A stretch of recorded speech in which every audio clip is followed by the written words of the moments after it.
Romantic love is a form of madness, a form of blindness or at least partial blindness. It is not like an addiction. It is an addiction and more. Hello and welcome to Silver Rain Media. This is our Soul to Soul segment and I'm Madina.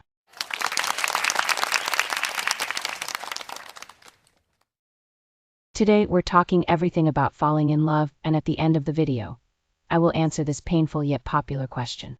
What happened? What went wrong between us? What happens to love after some time? Do we lose it? Or we just fall out of it? Stay with me as we explore the science of love.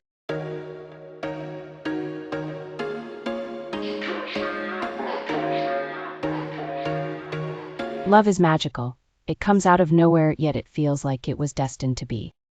Most people describe it with familiar phrases like, I just knew it was meant to be, or it was love at first sight. But where does love come from, and why do people feel such a lack of control when they are falling in love?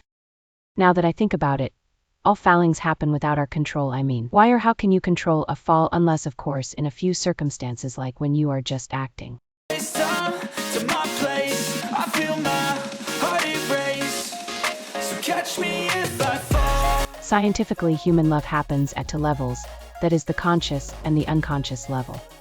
The feelings you have at the start of a romantic relationship are being driven by the area of your brain that lies below our conscious thinking processes. The brain in love does this with a mixture of chemicals.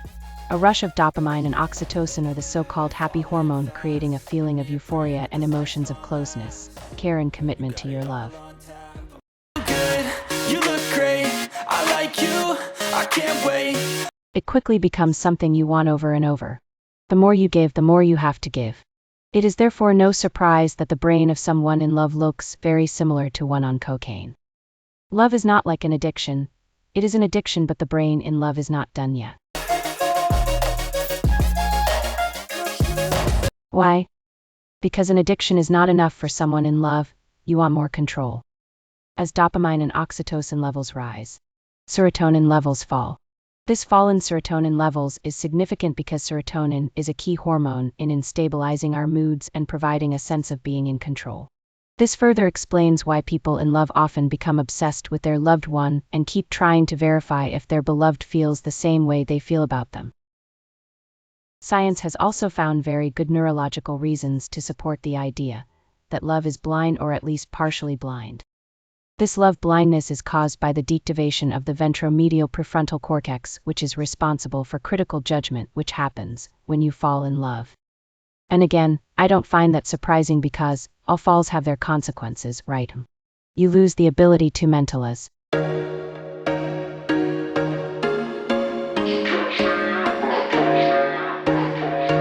Some people say that it's only women who lose their thinking clearly when they fall in love, but I don't believe it. What do you think? Let me know in the comments section.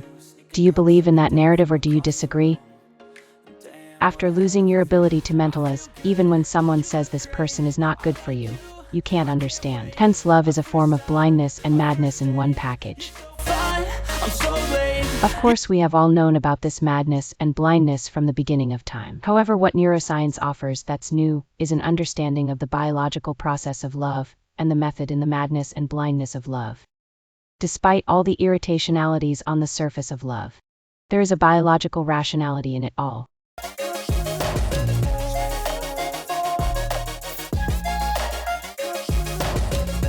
Now, to our popular question. What happens to this kind of love after some time?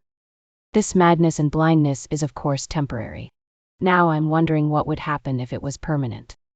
After a few years and in some cases months, our brains develop tolerance to the pleasure stimulant and serotonin levels rise and stabilize.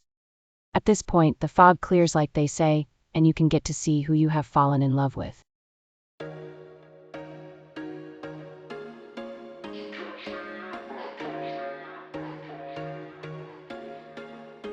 At this point is when some relationships end, continue unhappily, while others grow into long-term romantic relationships. What I'm saying is that you are still in love. In other words, nothing happens to love. There is just a difference in the balance of chemicals, and your conscious brain is working more clearly. At this point, not only do you see your beloved, but you also get to be the real you.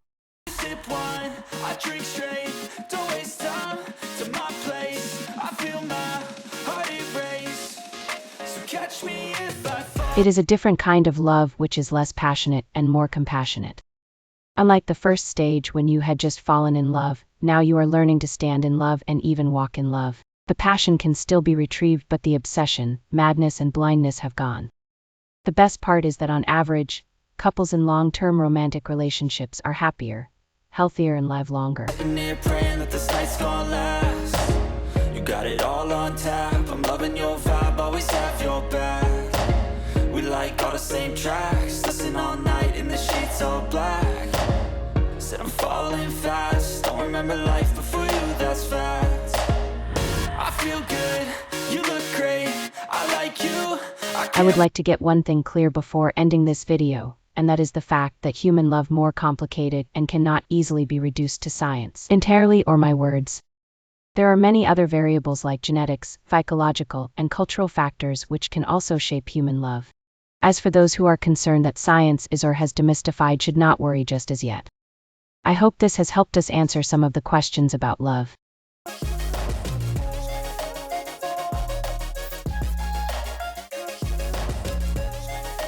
Do not forget to subscribe to this channel for more insights on life's mysteries, and I will see you next time.